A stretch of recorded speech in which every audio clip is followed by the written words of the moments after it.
Punta kami din sa inahawan dito sa ibaba. Malawak pa ito palang hindi nahawanan nila.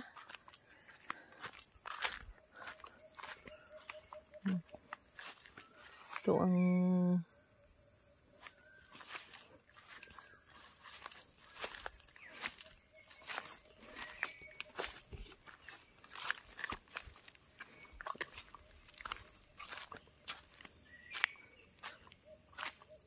lawak-lawak pa palang hindi nahawanan.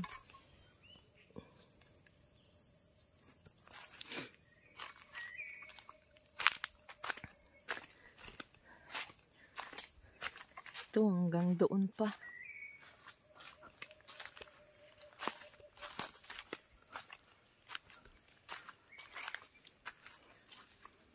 Malawak-lawak pa ito.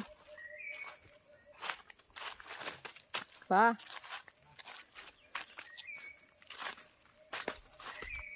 Ha? Ano? Nang mais.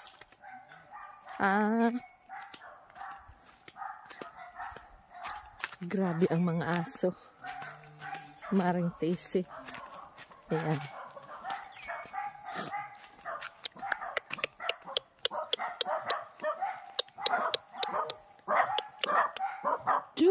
Wag magalit. Wag magalit. Kasama tayo. Kaibigan tayo. Kaibigan tayo. Wag magalit. Kaibigan baga tayo. Chu. Oh. Ay dito daw banda yata ang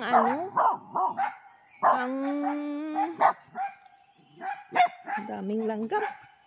Ang akli? Hindi, doon yan. May buluan. Ano yung malaking kahoy na yan at tinumba na yan? Alin? Yan o. Yun. Ayun. Sorry pa. May tanim na silang niyog. Kasama pa ito sa aming lupa. Yung sapa na yan.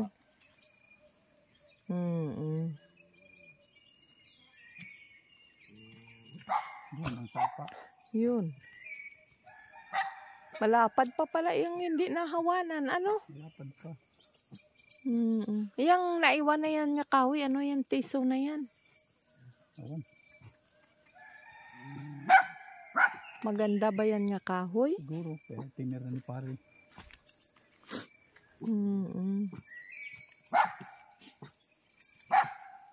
Diyan sila dadaan mamaya. Hindi, dito na yun sila nadaan. Sa atin. Paano sila dadaan? Malayo yan. Alin? Malayo pagka diyan sila dadaan. Ay dini ang kanilang lusot. Nga. Sabi maring tisi dito na ang daanan daw nila. Maniwala ka din. May tinanim na silang mga niyog may mga tanim na pala nga niyog. Mabuti naman. 1, 2, 3, dami. 4. Ara pa linya-linya. 5. Mga maliliit.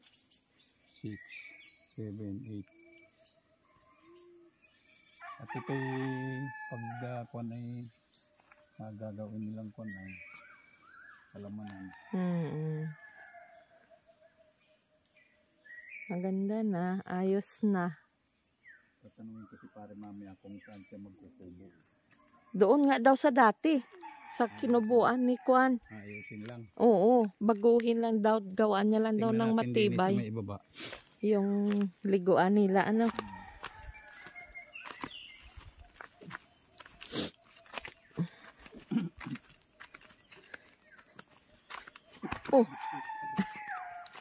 Kamadapa ka May pandilig na din si pare Baka itong hahasikan nila ng mais. May pandilig na pala sila din yung talong. Oo.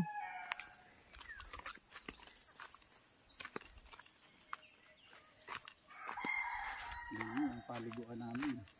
Saan ang niliguan nila nga Baka ginharangan? kung saan dyan. Doon siguro sa tapat ng bahay. Ano? Yan. Dito kami naliligo nun. Yung mga alaga niya. May. Abot na din. Oo, dami niyang manok. May kawayan kaya dito nga pwede pang tangkay sa atin panabo. Ay maganda ay siguro ay kuwan. Bulo. Ang bulo ay nabubulok agad. Ay, parehas lang yan. Hindi mamaya dyan tayo maghanap. Paglusong natin, dyan na tayo dadaan. Yan, ang dilim pa doon, oh. Sa walang Hindi kuwan. pa pala yan na kuwan. Tara na, doon tayo sa kubo. Tara. Ano? Takot ka sa akin. Huwag ka matakot. Dali na, kaibigan tayo. Dali na, sama kayo, dali. At susunduin yung inyong amo, dali. Tara na, dali. Chuchu, dali. Talong, may kalabasa. Kalabasa ari pa, oh. Sa pagitan, oh. Ayaw. Huh?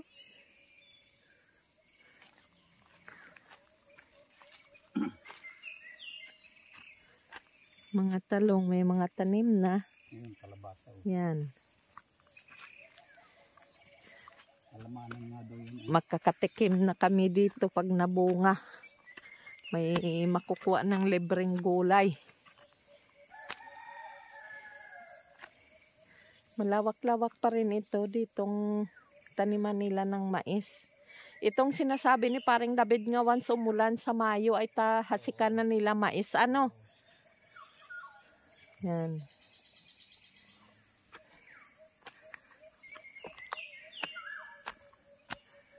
Ang ganda na.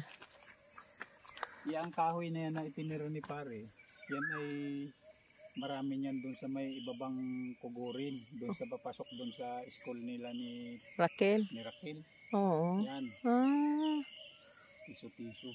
Mm-mm. Ang gandang kahoy wari ko yan. Hindi ko lang alam kung anong pangalan yan.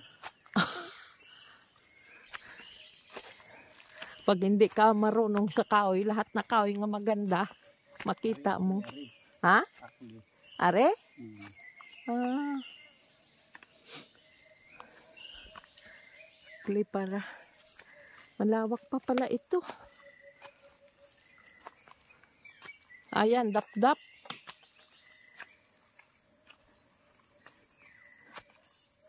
Gandang kahoy din siguro. Ayan, kung ano rin. Parang dap-dap. Ito ang magawa namin pag-exercise namin ni Master pag ahon-ahon dito.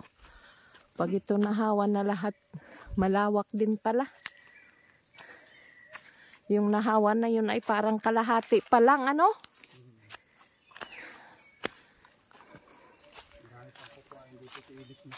Kaya nga. Ari, o sabi ko yung kahoy din nga tinira, oh. Yan. Oo. Yan yung dapag bayawa. Oo nga. Yung malatubig. Oo. Malatubig yan. Iyan kasali. Oo. Ibilin natin kay paring David.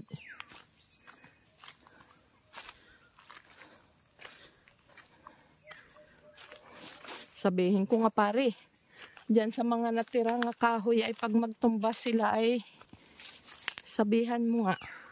Alam naman na nila yun kung anong tutumba nila. Ay, mayroon sila tinutumba nga ano eh. Nga nadadala nga hindi nila alam eh. Mas maganda yung may alam talaga kung anong klaseng kahoy ang yakal. Marami daw yung sabi ni paring David dito. Nga na tubo. Yakal na yan.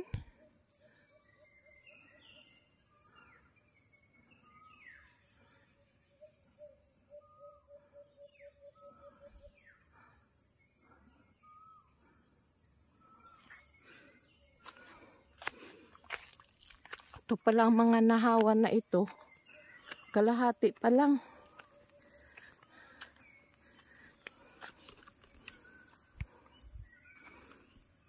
Kalahati pa lang ng lupa namin ang nahawa nila. Itong hasikan lahat pala ng palay nila paring David. Kaya inuna ito.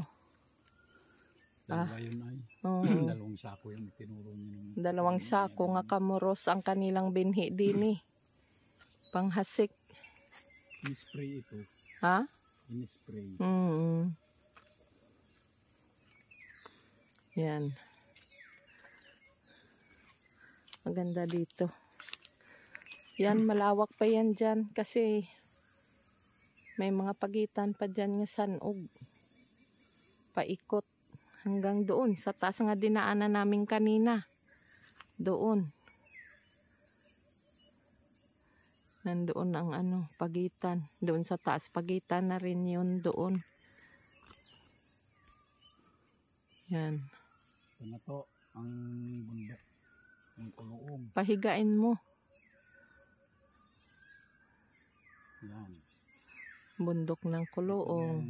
Itong pwesto ko, ito yung dating pinaka-una namin na kuwan. Lukaran. Na lukaran.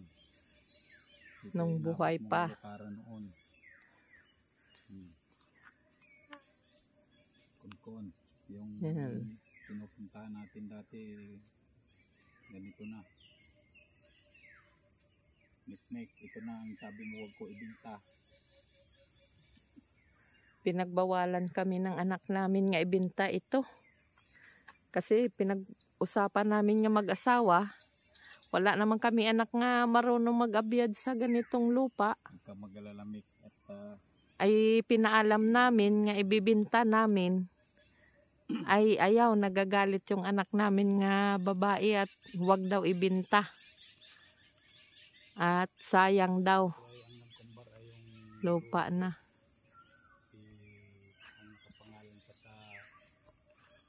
Titulo.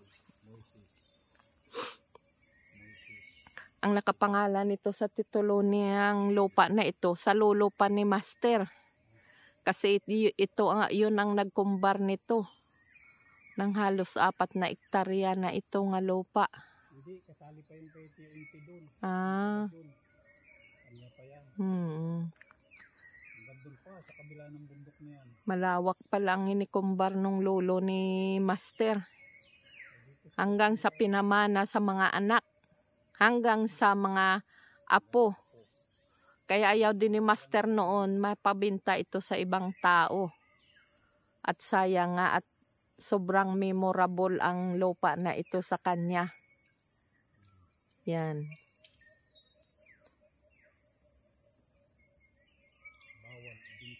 Sana mas lalo gaganda ito pag nataniman ng panibagong niyog. Kasi ang mahal ngayon ng niyog dito sa amin. Gaganda yan. Tapos pag napuno ito ng niyog, o diba? Ayos na. Ito na yung at may tenant. Yung buluan. May tenant kami nga ilalagay nga tao dito para maalagaan ng maayos. Yung parang David ang bahala dito. At magtanim ng magtanim.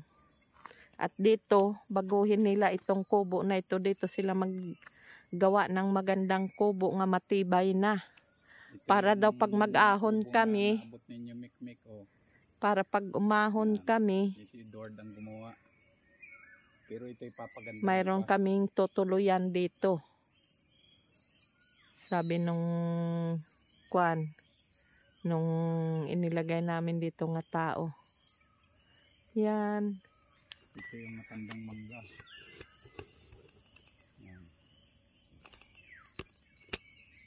Yan. Doon yun. Sa pinakadulo na yun. Ay, ano yun? Aeroplano. Hindi namin narinig. Ay, rinig namin huli. Ay. Yan.